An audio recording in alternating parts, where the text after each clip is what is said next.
Another question about electability. Do you have any, sir? This is an example of propaganda. You have to acknowledge that the media hype here is a factor. Taken right out of Joseph Goebbels' handbook. By the way, Ron Paul cannot get elected. And you might ask, who is Joseph Goebbels?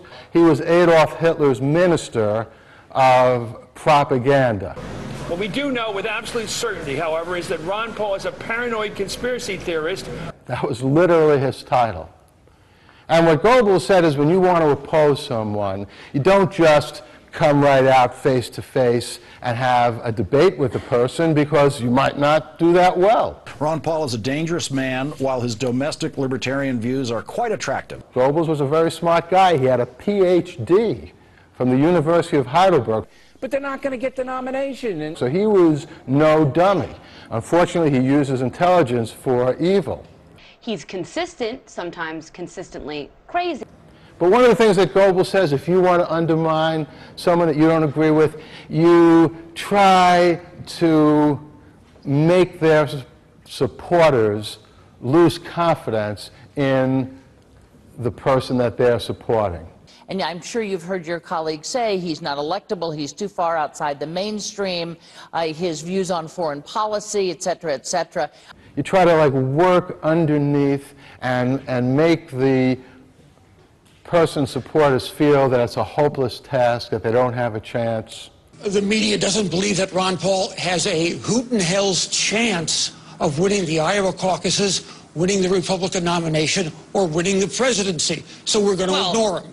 And that's a very good way, Goebbels said, of overcoming an enemy that you might disagree with. And in this poll, 29% of likely Iowa Republican caucus goers also found you the least electable of all the candidates. Why is that? Well, maybe it's not true. I've been pretty electable. I was elected 12 times once people got to know me in my own congressional district, so I think that might be more propaganda than anything else. The point is, what is a radio commentator doing urging listeners to basically conduct what we would today call a disinformation campaign?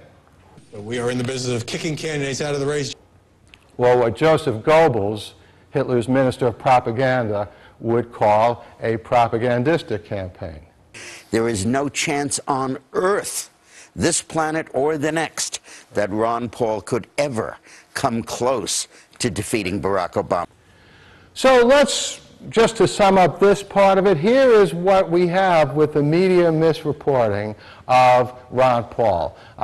We have a discussion on a website being shut down. Now it is time to reveal the results from our text messaging poll. As of now, in first place, Ron Paul, 39%.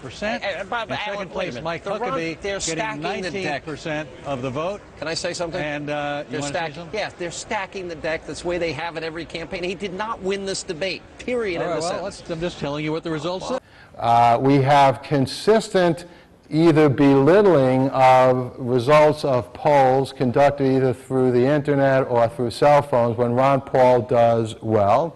I haven't even told you all the examples.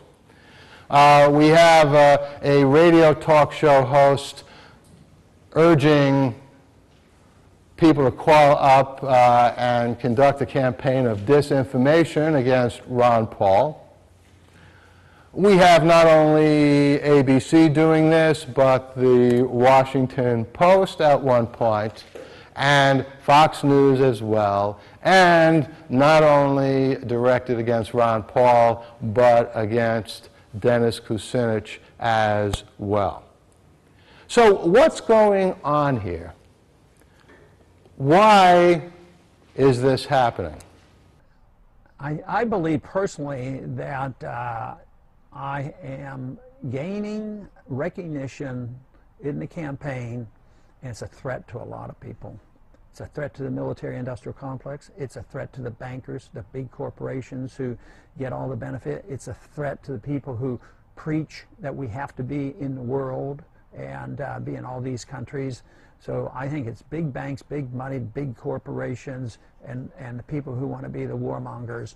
If our views, you know, keep growing in popularity as they are, it's a real threat to the establishment. So the establishment is well protected in many of those individuals that control the 5 major networks.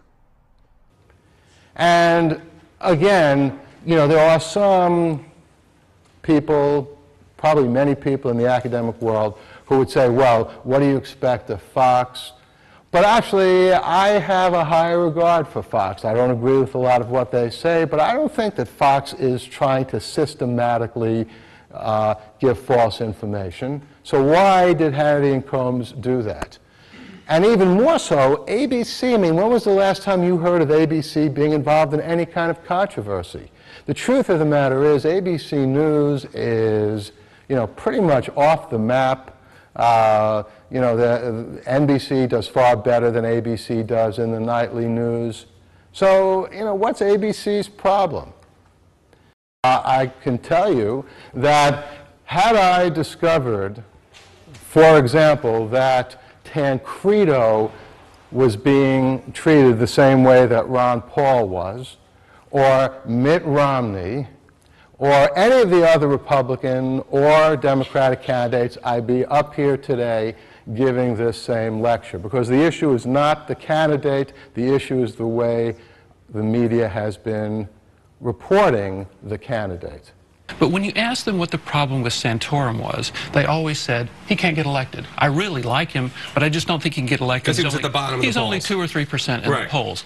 If you take away that problem, and that is gone now in these new polls, he has room to grow. So I think the media have a responsibility. The reason that there's a First Amendment that protects the press and not someone who's selling shoes or pizza or cars is because, as Thomas Jefferson realized, the press is essential for the health of our democracy. It's essential that the American people get the truth. Now, the press can make mistakes. Everyone, again, understands that. And as I said at the very beginning, the people in the media, we shouldn't make any mistake about it. They're human beings just as we are. They're capable of making a mistake. But when there is a systematic record of constant misreporting, then that's not just a mistake. We are in the business of kicking candidates out of the race. And I think that ABC in particular, and Fox News to a lesser but still significant extent, have forfeited their right to hold themselves up as mass media doing the business of our democracy. Because maybe what's going on is what happened back in 1936. Or maybe what's going on, as I'm sure you've all heard of, and we're going to talk about this later on this term as well, in the election of 1948, that famous newspaper which says Dewey wins. And, you know, there's a great picture of Truman holding it up the next day with a big smile on his face because Truman won.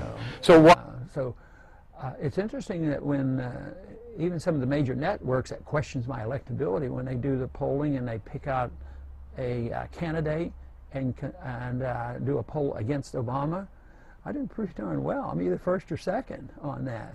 You know, that, and that's really all that counts. And most of the time, political parties are looking for the individual who can win to a degree, don't overly challenge the status quo. And this is one thing that I think I can compete with any of them. I'm convinced personally that the views I express are the views that the majority of the American people want, and that the other candidates can't quite say it. They can't come down hard on our useless expansionary militarism around the world and all the money we're wasting there. They don't talk about the Federal Reserve. They don't have a full expression of personal liberties and what's happening at airports and invasion of our privacy and search warrants with, searches without search warrants. They don't address any of that, and that's what the American people are really tired of. So in many ways, it is my position on those views that can challenge Obama much better than any of the other candidates. Well, I think on these several issues, I'm different than the leadership of both parties because both parties endorse the wars. Both parties endorse the Patriot Act, the invasion of our privacy, the destruction of the Fourth Amendment. Both parties support the Federal Reserve System.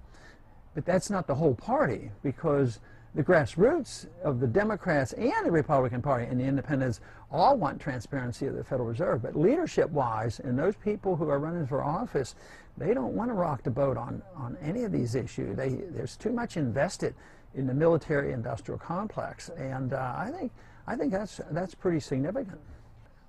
I believe personally that I am gaining recognition in the campaign, and it's a threat to a lot of people. It's a threat to the military-industrial complex. It's a threat to the bankers, the big corporations who get all the benefit. It's a threat to the people who preach that we have to be in the world and be in all these countries. So I think it's big banks, big money, big corporations, and the people who want to be the warmongers. If our views, you know, keep growing in popularity as they are, it's a real threat to the establishment. So the establishment is well protected in many of those individuals that control the 5 major networks.